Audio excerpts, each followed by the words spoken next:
အားလုံးပဲမင်္ဂလာပါ Photoshop နဲ့ကြိုဆိုပါရစေကျွန်တော်ဒီနေ့ပြပြပေးသွားမယ့်အကြောင်းလေးက Photoshop စသုံးတဲ့သူတွေအနေနဲ့ကျွန်တော်တို့ကိုခေါ်ထားတဲ့ A4 paper legal paper ကိုsite တွေချိုးတဲ့အချိန်မှာဘယ်လိုမျိုးချိုးရမလဲနှစ်ချိုးဆိုဘယ်လိုမျိုးချိုးရမလဲသုံးချိုးဆိုဘယ်လိုမျိုးချိုးရမလဲဆိုတာနဲ့ပတ်သက်ပြီးတော့အလွယ်ကူဆုံးအမြန်ဆန်ဆုံးနည်းလေးကိုပြပြပေးသွားမယ်နောက်တစ်ခုကကျတော့A4 paper ယူထားတယ် legal paper ယူထားတယ်အဲ့ဒါကိုမှကျွန်တော်တို့က0.5 ပတ်လည်လေးအနာသားချန်ကျင်နေဆိုဘယ်လိုလုပ်ရမလဲA4 မှာနမျက်နှာယူထားပြီးတော့မှ0.5 ပတ်လည်လေးအနာသားချန်ကျင်နေဆိုဘယ်လိုမျိုးလုပ်ရမလဲအဲ့ဒါလေးတွေကျွန်တော်ဒီနေ့ပြပြပေးသွားမယ်โอเคလောလောကူကူလေးဖြစ်လိမ့်မယ်လိုတိုရှင်းလေးဖြစ်လိမ့်မယ်တစ်ချက်လောက်ကျွန်တော်တို့ကြည့်လိုက်ရအောင်ကျွန်တော်အခုဒီထဲမှာ A4 paper လေးကိုမှအလဲလေးခေါ်ထားတယ်โอเคအဲ့တော့ကောင်းပြီဒီ paper လေးကိုကျွန်တော်တို့ကနှစ်ပိုင်းချိုးဖို့အတွက်ဆိုရင်အလွယ်ကူဆုံးနဲ့အမြန်ဆန်ဆုံးနည်းလေးကတော့ Control A လေးနှိပ်လိုက် Control T လေးနှိပ်လိုက်ပြီးတော့ဆိုအပေါ်ကနေပြီးတော့မှ guideline လေးဆွဲချလိုက် alter လေးကိုင်လိုက်ပြီးတော့ double click နှိပ်လိုက် Control T နှိပ်လိုက် Control D နှိပ်လိုက် selection ဖြုတ်လိုက်ဒါကအမြန်ဆန်ဆုံးနဲ့အလွယ်ကူဆုံးနည်းပဲကျွန်တော်နောက်တစ်ခေါက်ပြန်ပြီးတော့ဖြည်းဖြည်းပြပေးမယ်နော်ဒါလေးကိုအပေါ်ပြန်ဆွဲပြီးတော့တင်ပေးလိုက်အခုကျွန်တော်တို့ A4 စာမျက်နှာအလဲတစ်ခုကိုခေါ်ထားတယ်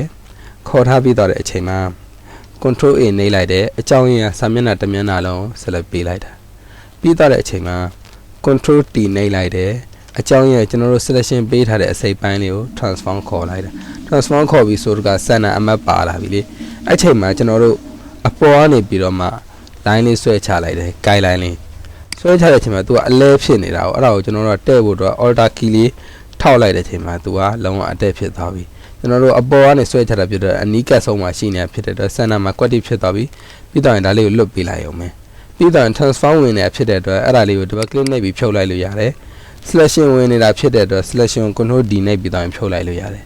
ဒါကကျွန်တော်တို့နှစ်ပိုင်းနဲ့နီးအမြန်ဆုံးနီးပါ okay အဲ့တော့ဒီ slide လေးကိုမလိုချင်တော့ဆိုရင်ကျွန်တော်အပေါ်ဆွဲပြီးပြန်တင်လိုက်လို့ရတယ်ဒါမှမဟုတ်ဘဲနဲ့ view တွေကနေပြီးတော့မှ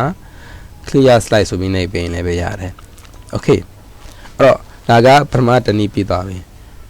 အဲ့တော့နောက်ထပ်ကျွန်တော်တို့ site တွေကိုဘယ်လိုမျိုးချိုးလို့ရတယ်လဲဆိုတော့ slide 2နဲ့ချိုးပါတယ် okay ဒီ2လေးပါ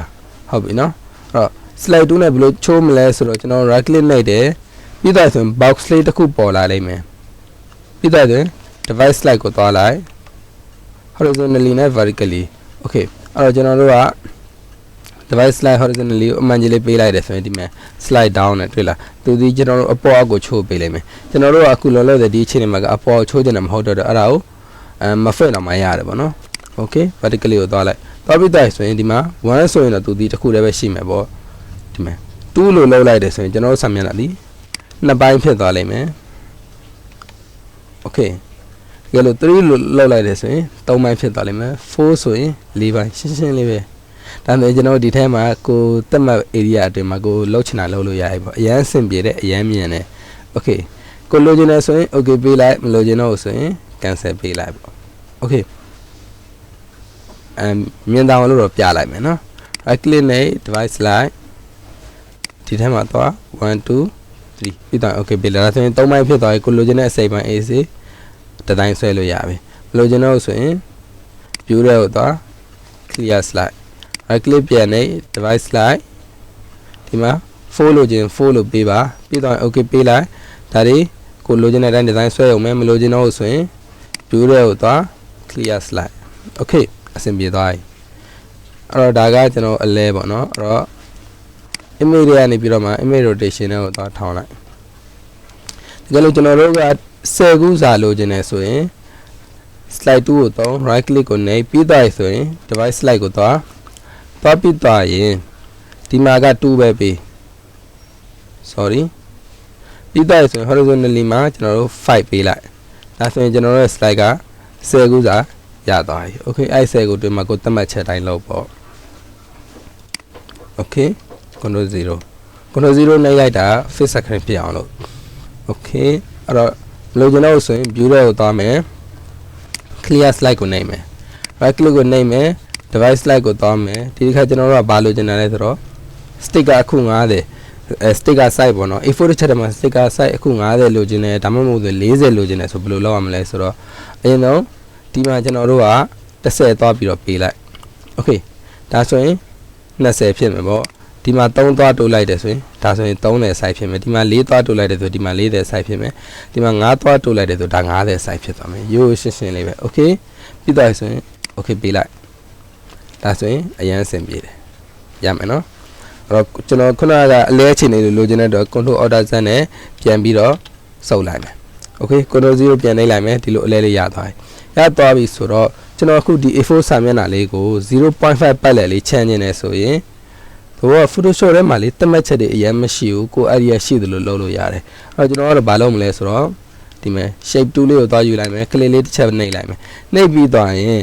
0.5 in ဆိုတော့ inches ပေါ့နော်ပြီးတော့ tab လေးတစ်ချက်ခုံလိုက်မယ်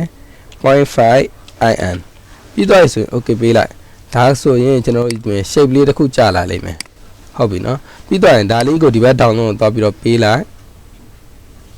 okay ပြီးတော့အပေါ်ကနေပြီးတော့မှ line လေးဆွဲပေးလိုက်ပြီးတော့ဒီဘက်ထဲကနေပြီးတော့မှ line လေးဆွဲပေးလိုက်အဲ့ shape လေးကိုကျွန်တော်ဒီဘက် download လို့လာပြီးတော့မှပို့လိုက်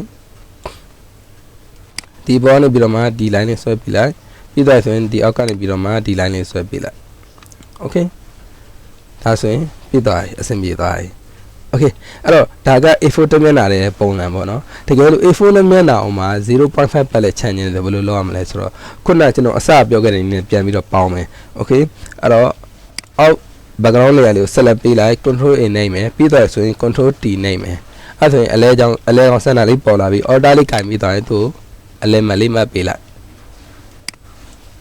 okay ပြီးတော့ဆိုရင်တပတ်ကလေးနှိပ်ပြီးတော့မှ transform ဖြုတ်မယ်ပြီးတော့ control D နှိပ်ပြီးတော့မှ selection ဖြုတ်မယ်ခုနက shape လေးကိုကျွန်တော်တို့ကအလဲလေးကိုလာပြီးတော့မှထားပေးလိုက်